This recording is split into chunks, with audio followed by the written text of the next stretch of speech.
Welcome to Don't Quote Me on That. One day we will have an intro, but today is not that day.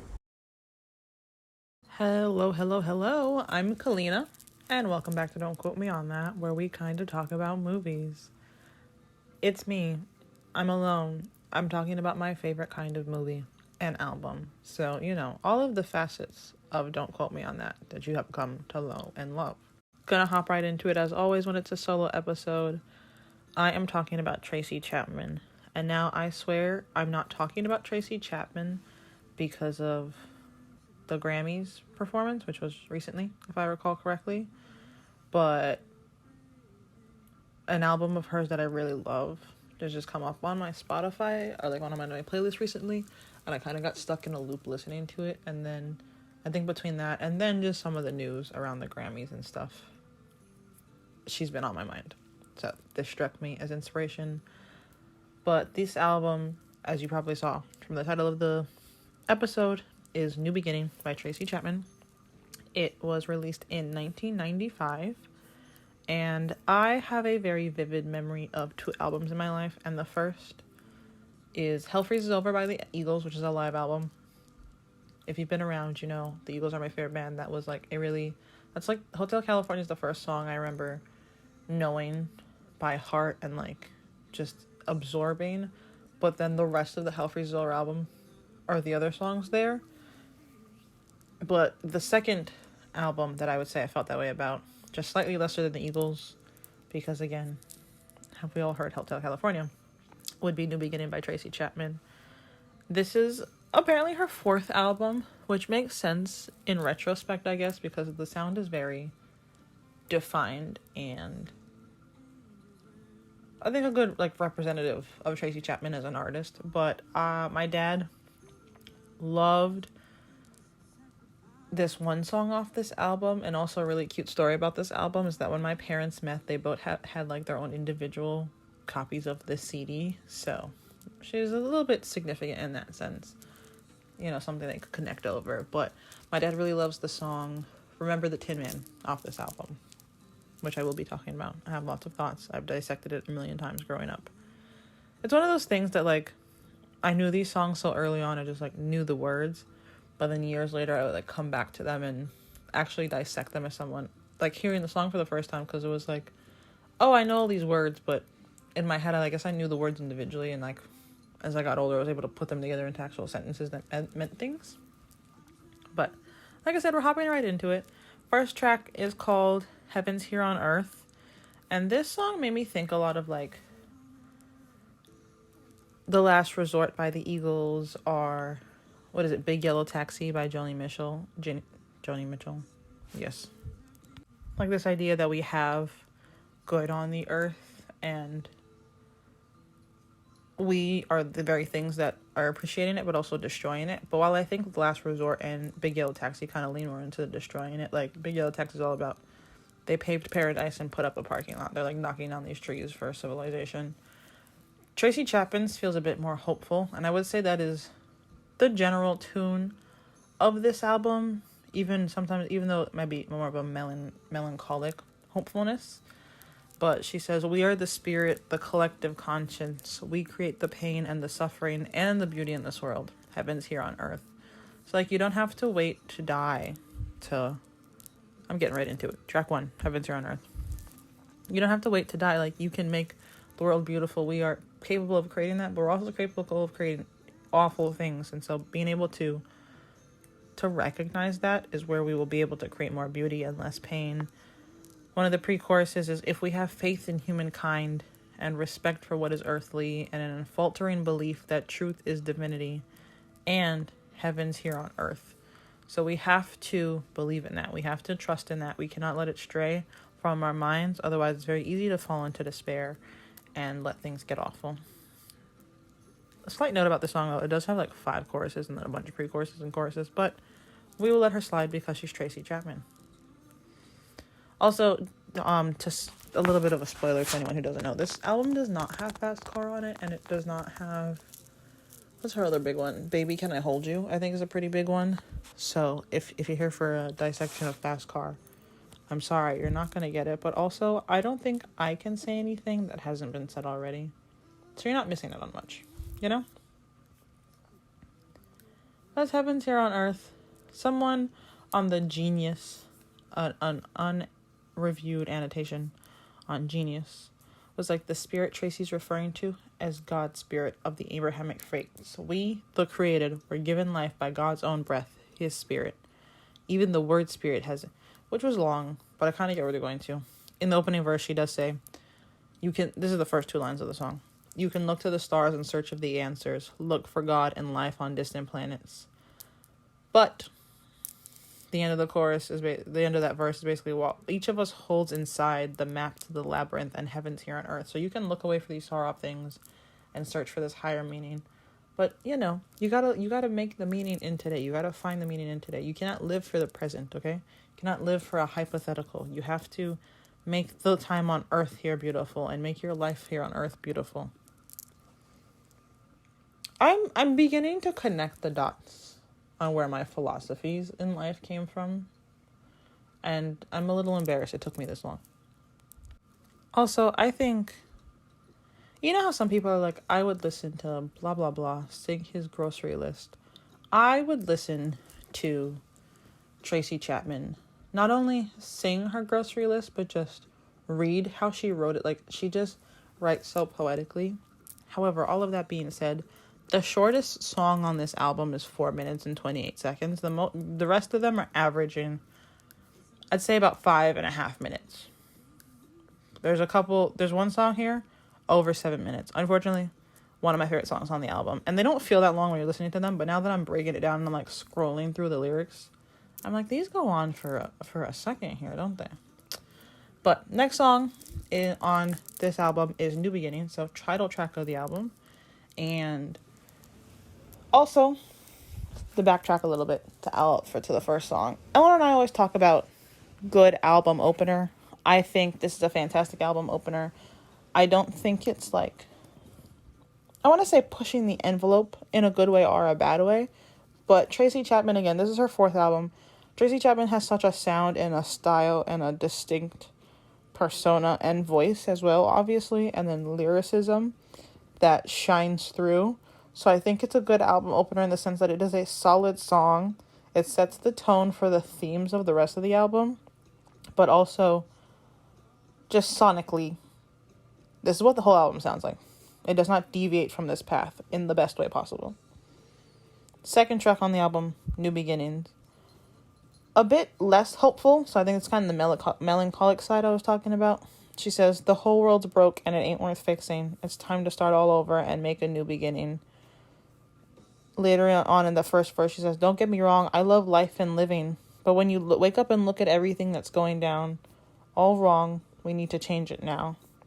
So again, we cannot live a life in the future. We cannot live for hypotheticals. But that doesn't mean we must live for heaven and the end all eternal life. We need to do what it takes to make this life good.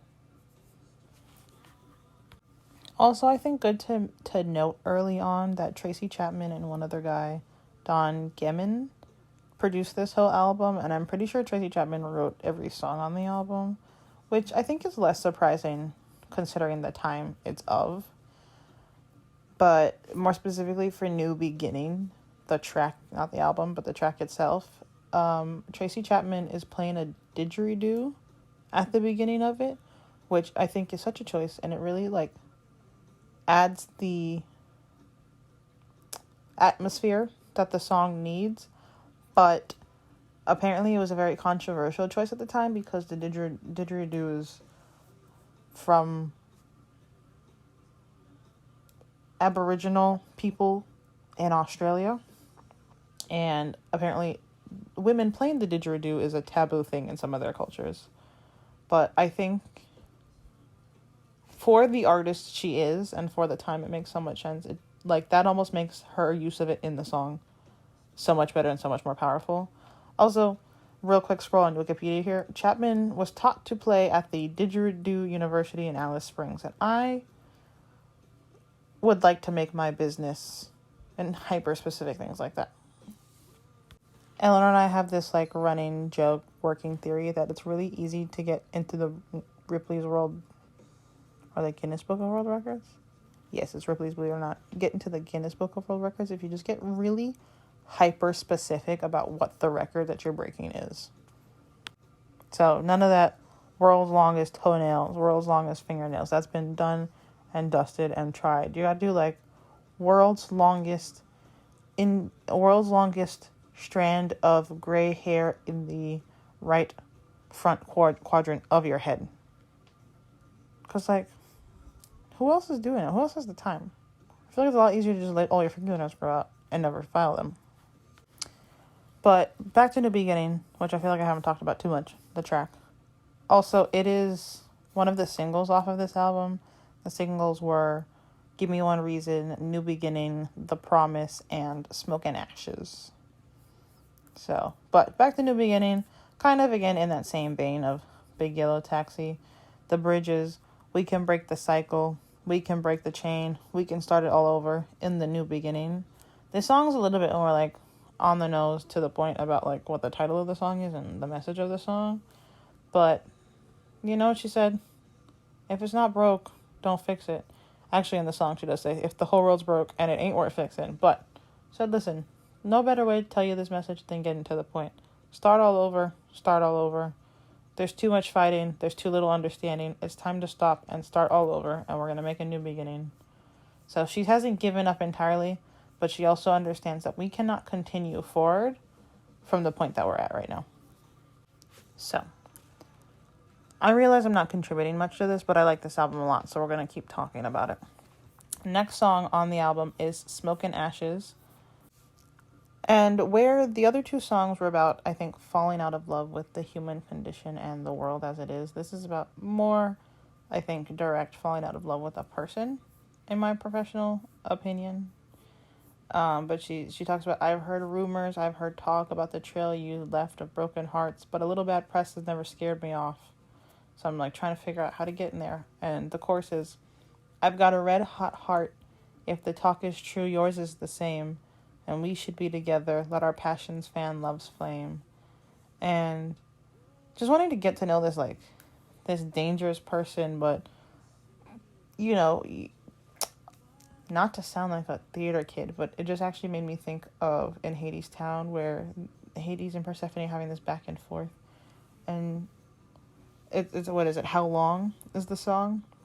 And he's like, you and your heart won't fit in my bed. It just burns like a fire. Or you and your pity won't fit in my bed. It just burns like a fire in the pit of my bed. And I turn and I turn like a bird on a spit in my bed. How long, how long, how long?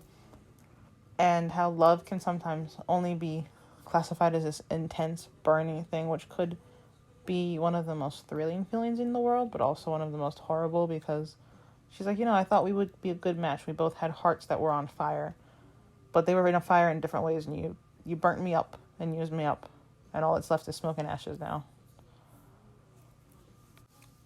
And that's making me think of, because we talked about it recently, and I love the line Saltburn at the end where Venetia's like, you ate him up and you licked the plate, and like you put you're a moth and you put your holes in everything, and you're just gonna eat us alive now. But on Tracy Chapman's side, less intense, she's like, you know what, if it was a breeze could blow you away from me that easily, then it's only smoke and ashes. And you were right, it's really not that deep. Because in the chorus she says, I say there's a fire down below and you say it's only smoke and ashes. Like, kind of like, yeah, what did you expect? It's really not that deep. I don't know why you're hurt by it. This is her partner saying this to her. And so she's like, you know what? You're right. If this is how easy it was to get rid of you, then it's only smoke and ashes and it's not that serious. And I will live and I will persevere. I will say that, like, stylistically as a singer, Tracy Chapman is so good at fitting not even long words, but words with a lot of syllables or clunky words into a line and a bar so beautifully that I am reading these lyrics and I am confused that that's what she's saying, because it just sounds like too much for the actual line. Like, she goes, I was blinded by devotion, my unwavering love for you. And unwavering isn't necessarily a long word, but it's just a little clunky. And I feel like if I were to sing, it'd be like my unwavering. Like I'd have to say it so quickly. But she does a beautiful job of just slotting these words in there in a fantastic way that just flows very naturally, doesn't feel forced or rushed or anything. But she says, I was so blinded I thought all of your lies were true, but now I know for certain, since you've gone away, it was just a smoldering fire I mistook for a blaze. Only smoke and ashes, baby.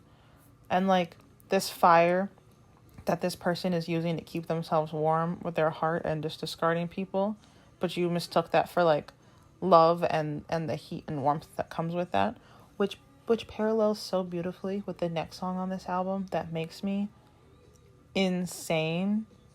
I cannot like sometimes I cannot listen to this next song. This next one is called Cold Feet. I think it is one of the most beautiful songs ever written in the entire universe of the world. It takes you on a journey. It's narrating a story from beginning to end, a life from birth to death, but just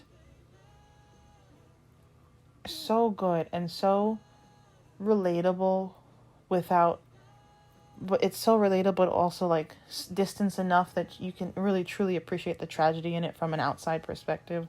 It makes me think of the opening. I keep coming back to the Eagles because of course I do, but the opening of New York Minute by Don Henley, and on Hell Freezes Over, the Eagles as a band do a live version of that. But New York Minute by Don Henley, he says, Harry got up, dressed all in black, went down to the station and never came back. They found his clothing scattered somewhere down the track, and he won't be down on Wall Street in the morning. Boom, right there. We've got a character. We've got a location.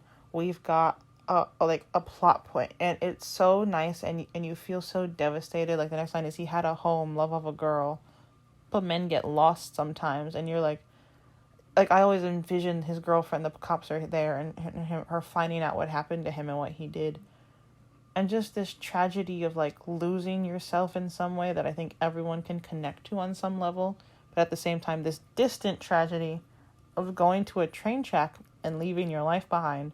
That is a little hyper specific, but anyone can appreciate. You know, if you heard something like that on the news, you'd be like, that's such a shame, you know?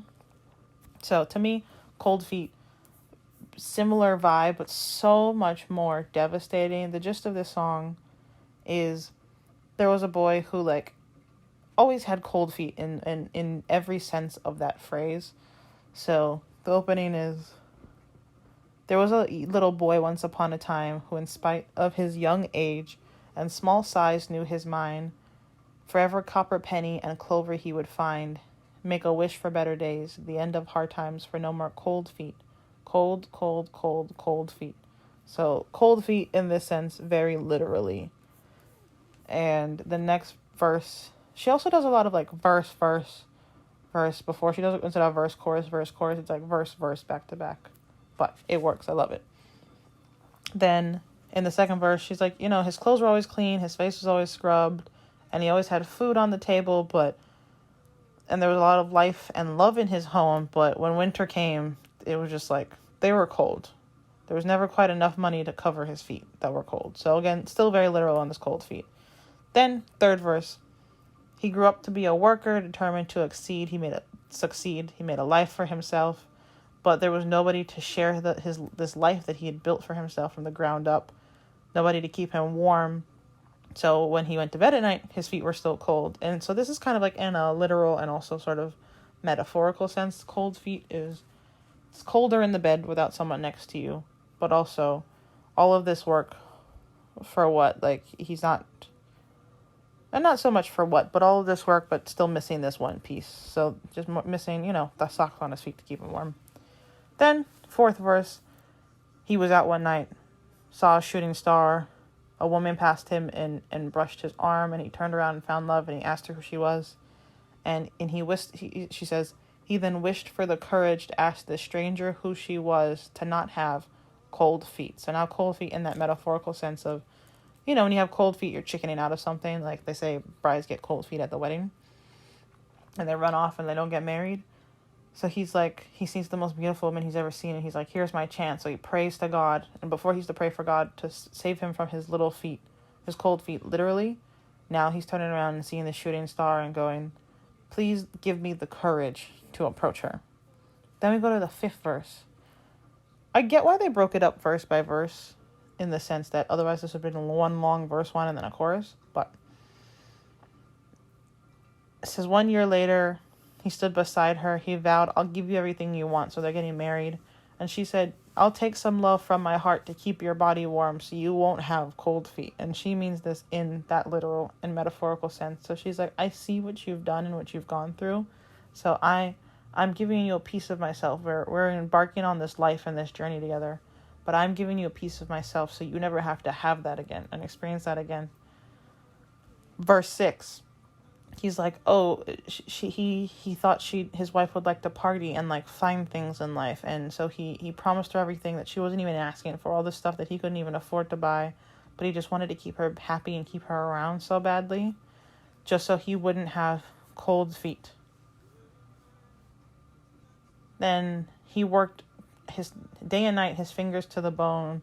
He had a worried mind and a guilty conscience, and he can't give her what she needs, which I always take to mean like being there for her, because he's so trapped in this survival mode and this need to keep her around. He thinks the only way to do that is to have things, so he can't give her what he needs, but he wants to give her what he thinks that she wants.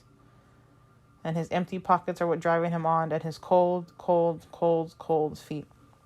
And that survival mode thing always makes me think of stories I've heard sometimes online of people whose grandparents lived during the Great Depression, and how even years and decades later they would like squirrel money away under their mattress because they of the fear and that like gut that terrifying, I don't know how to explain it, that terrifying fear basically, and this gut instinct, for lack of a better phrase, that could happen again and they could lose everything, so they have to prepare themselves and protect themselves, even though like the likelihood of that happening is slim to none. Or like people were like, oh yeah, my grandparents died, and when we went through their room there was just money tucked away everywhere because they could not let go of that traumatic experience. And the guy in the story, obviously grew up in this loved environment, loving and lively and warm in a metaphorical sense environment, but just always missing that last bit of not even comfort, but luxury, I'd say, that is afforded to some people, and always being afraid of going back there and working himself and pushing himself past his limits just to not even have that be a possibility of happening again. And then in the 8th verse, she says, he struggled all his life to be an honest man, proud that the dirt on his palms was the soil of the land. But then he knew some of his high school friends were like, oh, we got a get rich quick scheme. If you're in, you can be in, but you can't have cold feet. So again, you can't chicken out. And he thought about it and he accepted it without qualms and dreamt about like all the things he could offer his wife if he did not have cold feet. So he didn't chicken out. And then the final verse, that if I hear this line on a good day, bad day, if I just think about this line too much, it'll make me cry. But I'll tell you. The last verse, she says, he decided to drive a car. He decided to carry a gun, to take the biggest risk of all, to prove his loyalty to his friends. He decided to tell his wife things would soon turn around. And this part always gets me. He said, the little boy is dead. A man stands with you now, without cold feet. Cold feet. And just, I'm getting weepy just thinking about it. Like, he will forever be that little boy who is fighting for his life, literally, and could not help that, and it drove him to his downfall. But he was proud to be able, for once in his life, to stand in front of the woman he loved and the woman he had wished for and prayed for and hoped for, and said, that little boy is gone now, and you won't have to worry about this again. And I might cry, actually, if I keep talking about that. So there's one more verse. The last verse is, he thought he set his clock right. He thought he'd read his watch. He left in such a hurry he didn't think to wish for luck. It makes no difference if you're early, no difference if you're late. When you're out of time, the flowers have been laid. You're 6 feet underground with cold feet. And again, literally, but not in a way he could have ever imagined. He died, and again, it makes no difference if you're early to the grave or you're late to the grave. That's where you're going. Oh, anyway, that song's so good. If you guys want to cry and be sad, listen to it. The next song on this album is called At This Point in My Life. I'll be honest with you, I don't think at this point in my life is much better with the way I'm feeling and how lovely I'm feeling about my life right now, but we power on. Tracy Chapman is a lyrical genius, and I think genuinely the best lyricist I've ever encountered. But anyway, moving on. At this point in my life reminds me, in terms of like philosophy on living life, reminds me of Take It to the Limit by, once again, you guessed it, the Eagles. And just Take It to the Limit is like embodying the idea of like go big or go home, but I think in a more poetic and more reserved sense. But not reserved in a boring way, but like not necessarily raving and like sometimes I think go big or go home can kind of be like a little too young person sort oriented, in the same that it's like go out, go drink, go have fun, which is a good thing, but Take It to the Limit is a bit more general population and a little bit more applicable to other people. But at this point in my life, she starts out with, done so many things wrong, I don't know if I can do right, but if you put your trust in me, I hope I won't let you down. If you give me a chance, I will try. It's been a hard road, and if I take your hand and you come with me, we might not turn out well, because I've had a hard life, which, going right back to cold feet, it haunts you. That little boy will always live inside of you. But I will do my best, and if I ruin this, it's not on purpose. And I would love to have you with me. And so good. The pre-chorus, one of the pre-chorus says, you see, I've been climbing stairs, but mostly stumbling down. I've been reaching high, always losing ground. You see, I've conquered hills, but I still have mountains to climb. And right now, I'm doing the best I can at this point in my life. And looking at this like back to back in terms of Cold Feet, because I'll be honest, sometimes I hear Cold Feet and I kind of got to check out of this album for a little bit. But it kind of feels like maybe the in-between phase of the guy meeting his wife and like when they get married. Because the bridge is, before I make any promises and before you have regrets and before we talk commitment, let me tell you of my past, all the things I've seen and all the things I've done and all the things I would like to forget, so you know what you're getting into. And in Cold Feet, it feels very much like that. Is like, I don't think his wife resented him for not being there, because I think she understood. Again, he was trying to give her what he thought she wanted, and she could understand why. But again, makes no difference if you're early, no difference if you're late when you're out of time. But I think this also, rather than being a specific tale of one person, connects very nicely back to those first couple songs, Heaven's Here on Earth, New Beginning, where it's like, yeah, things aren't great, but again, we cannot live for the future. We have to live for the here and now and the benefit and love of other people. So at this point in my life, I am choosing to, she says, live as if only love mattered and live honestly and not dwell on the past. Like, I know the past and those things that happened to me and those struggles I had made me who I am today, but I'm not dwelling on that, because that's not going to determine the person I am for the rest of my life. Guys, if you're going through it, okay, listen to this album, and I promise you, you will find one line, if not entire songs, that will get you through that. And speaking of getting you through it, the next song on this album is The Promise. And I'm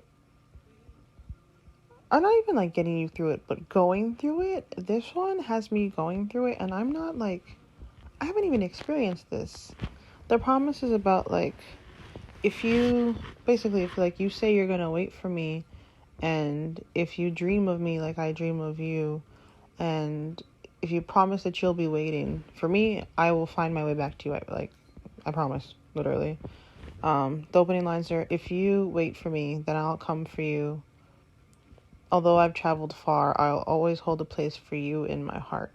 And if you think of me, if you miss me once in a while, that I'll return to you. I'll return and fill that space in your heart. So you just have to say the words, and I will be there. And I know I was talking a little earlier about this level of hope and this melancholic hope that I think Tracy Chapman embodies and touches on throughout this album. And it's like, I can't guarantee what this other person is going to do, but if you just give me your word that you are waiting for me to return, I will. I promise I will. And you don't really know if that person will be there when you get back, but you're kind of trying to enter into this hopeful moment and this hopeful agreement with each other that you both mean what you say. I kind of like to think of this one as a follow-up of sorts to Fast Car, or kind of like a parallel ending to Fast Car, where instead of them running away together, maybe the Tracy, or the narrator of the song in this case, had to run away on their own. But it's like, if you say you're waiting for me and you will be there when I get back, I will come back and I will take you, and we can take this fast car and get out of this town, because that's what we deserve. That's what we have fought for. And love is a beautiful thing sometimes, apparently. And then I think Tracy Chapman touches on two, like I said, overarching theme would be like this melancholy hope, this bittersweet feeling. And I think she kind of focuses it on relationships with another person and then our relationship with the world. Because like I talked about, Heaven's Here on Earth, opening song to the album, it just feels like, gave me very like Big Yellow Taxi, The Last Resort vibes. So then this next song after The Promise is The Rape of the World, which is actually what got me back into, remember I said like I was on a Tracy Chapman kick recently. This song popped up and I was like, oh my god, this is such a good song.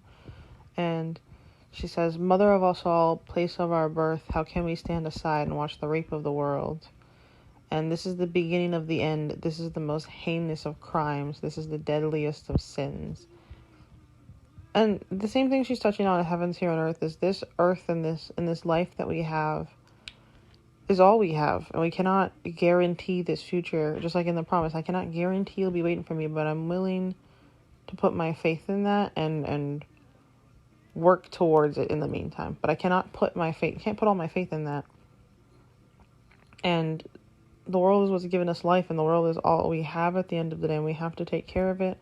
And then I think in a similar vein to the songs then about relationships, she's like, we have to take care of each other and those we love. Like in Cold Feet, he wants so badly to not be alone and to be loved, but also he loves this woman so much, he will do whatever it takes to take care of her, even though it directly leads to his downfall and his detriment. And also, Tracy Chapman was on the climate change train long before most of us were.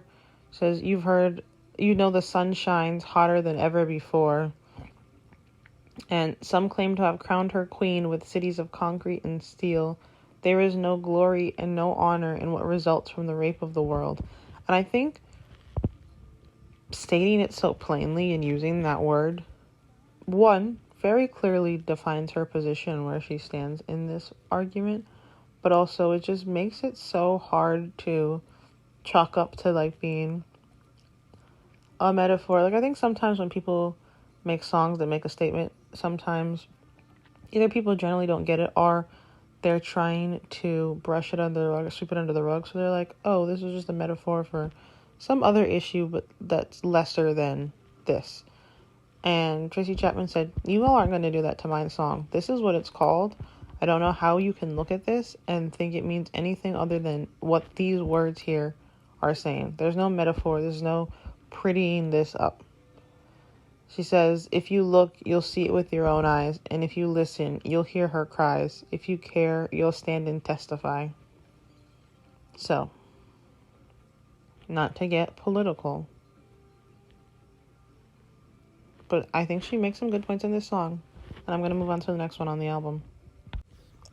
And that next song is Tell It Like It Is, which kind of, I just keep coming up with great Eagles connections. Back to like to take it to the limit is like, at this point in my life, you have to live your life. And again, cannot live in the future. You have to live your life in a way that you can be proud of and that makes you happy and that is sustainable for you. And she's saying, tell it like, you have to say it and tell it like it is. Say what breaks your heart, what keeps you up at night, what makes you want to cry. But also say you're not going to turn your back. You're not going to harden to the world. The world is tough and wants to make, not monsters, but the world is tough and wants to make monsters of you. And you cannot let it do that. So yes, say and be honest about how you're feeling, but do not let a negative experience cloud or color your judgment of life and the world forever from that point forward. And just say you'll never look at the evil among us and try to forget. So connecting both to her songs about the earth and then about relationships is say, you'll never be hurt by someone and let that ruin you for the rest of your life in terms of relationships, but also say you won't look upon the earth and forget what it's like and brush off the abuses it is suffering, because we have to live on this planet forever. And how can we love ourselves and love someone else if, one, we don't have a planet to do that on anymore, but also if we don't treat the mother of us all with the utmost respect and care that she deserves. She says, say what breaks your heart, say what makes you want to cry out, but say you'll never close your eyes and pretend the world is rosy either. Say you're not going to sugarcoat things. Say you're not going to cover your eyes and close your mouth and live in the world like a horse with blinders on. Say it, say it, say it.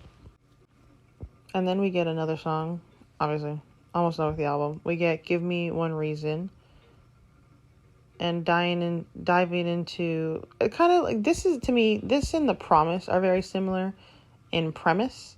Give Me One Reason is like, if you just give me one reason to stay here, I will turn right back around. Those are the opening lines of the song. And that is the reoccurring theme and line and phrase throughout the song is, if you give me one reason to stay here, I'll turn right back around. I don't want to leave you.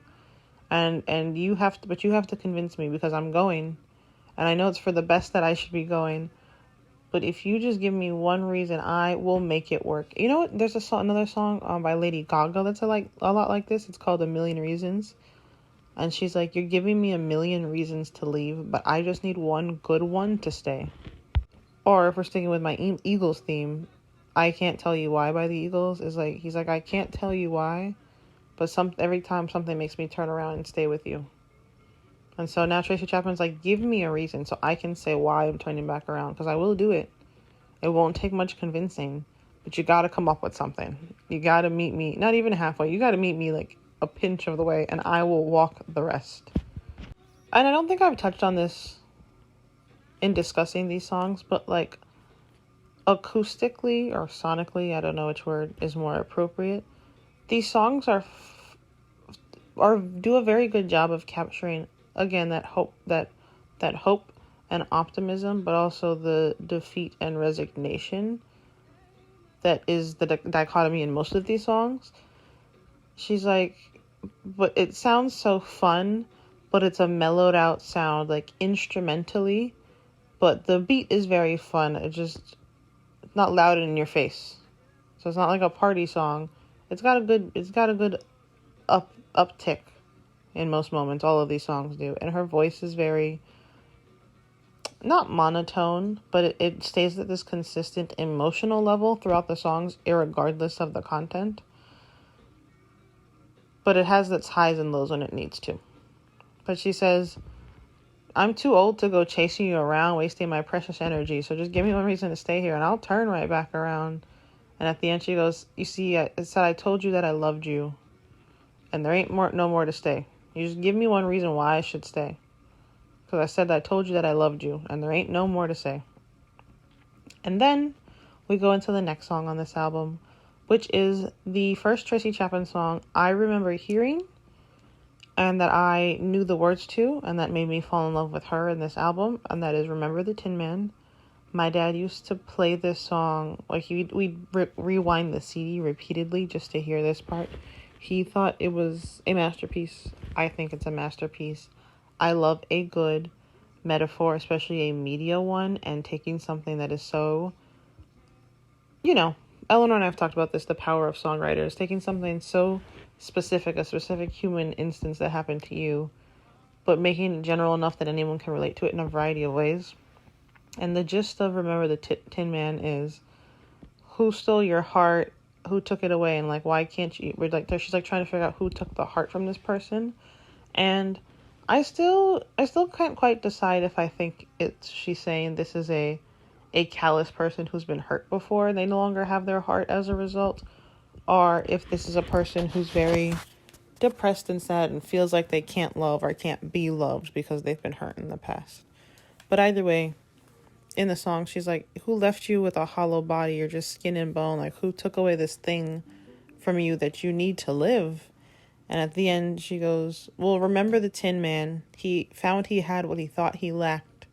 So remember the Tin Man. Go find your heart and take it back. So I think to me that does lean a pinch more to the side of like it being someone who's been hurt so many times. They just feel like they're not cut out for love. They're not necessarily bitter about it. It's a bit self-deprecating. But she says, who stole your heart, that smile from your face, the innocent, the light from your eyes? Who stole your heart, or did you give it away? And if so, then when and why? So yeah, actually, as I'm reading the lyrics out to you guys, I'm definitely in the sad person camp, second camp. She's like, who hurt your heart? Was it a trickster that was using mirrors and sleight of hand? And oh, you've gone to every wizard, you've gone to every prince, you've gone to every witch, good, bad, the indifferent, but all sentiment is gone and you have no trust in no one. But if you can tear the walls down and remove these barriers between you, if you can forget that there are awful things out there and just trust in love, you'll find you have a heart, because the Tin Man found he had what he thought he lacked. Which, guys, I think I could actually go on a nice little tangent. Not terribly long, but about the Tin Man and the Cowardly Lion and the Scarecrow. I have some thoughts now that I think about it. But I'll touch base with you guys on that later. And like how what they thought they wanted and what they thought they were going to get to fulfill that wish was not what they had pictured, but suited them perfectly. Tracy Chapman, your mind. And with all of that, we roll into the last song on the album, which will make me weep if I hear it at the wrong time. One time this came on my playlist and I had not heard this song for years. I didn't even remember the song existed. I definitely didn't remember the words, but I heard these opening lines and I had to pause and cry. And I think I was like in it was bad for me. But the last song is I'm Ready. And she says, I want to wake up and know where I'm going.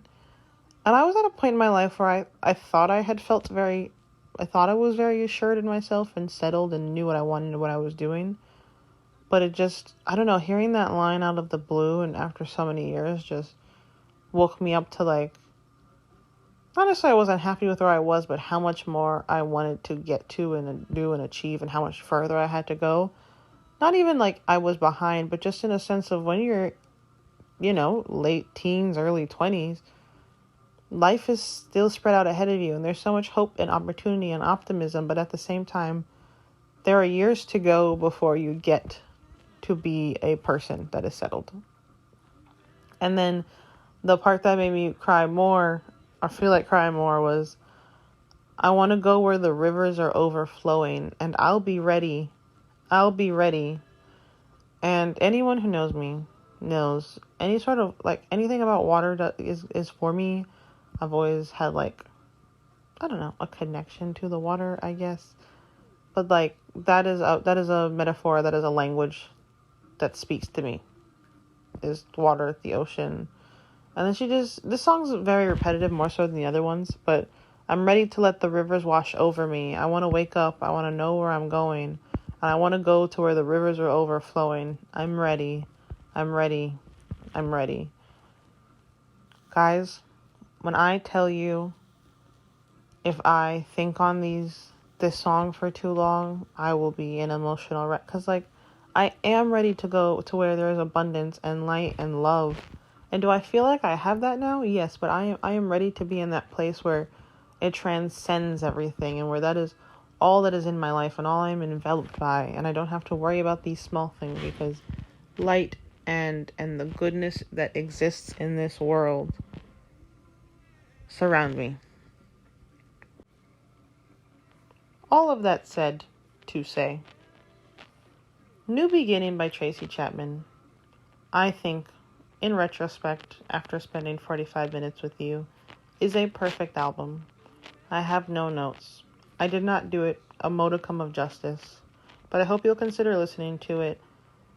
She is so much more than Fast Car, and there's so much. If you think Fast Car is a beautiful song, which everyone does, but if you think Fast Car is wonderful and beautiful and well written and nice to listen to, this album will just elevate your opinion tenfold. So please do consider giving it a chance. I think Eleanor and I talk sometimes about doing like media that defined me episodes, and we pick, an album, a movie, and things like that we watched growing up that are to us integral parts of who we are. And this album, I would always say I would throw Hell Freezes Over on there because I love the Eagles so much. But I think in terms of my philosophy and my philosophy and I'd say some general beliefs about things, New Beginning is actually quite impactful for me. But also, on the other hand, so is that movie Spirit Stallion of the Cimarron about the horse. So take that with a grain of salt, duality of man and all that. But I'll let you go. I have been Kalina. This has been Don't Quote Me on That. I really appreciate you guys listening. And it's just some more free promo for Tracy Chapman. Check out this album. Check out any album. But definitely check out New Beginning. I can't recommend it enough. And I will see you guys next week. Or I'll talk to you guys next week. And you will hear me. Thanks for listening. Don't quote me on that. One day we'll have an outro, but it's not today.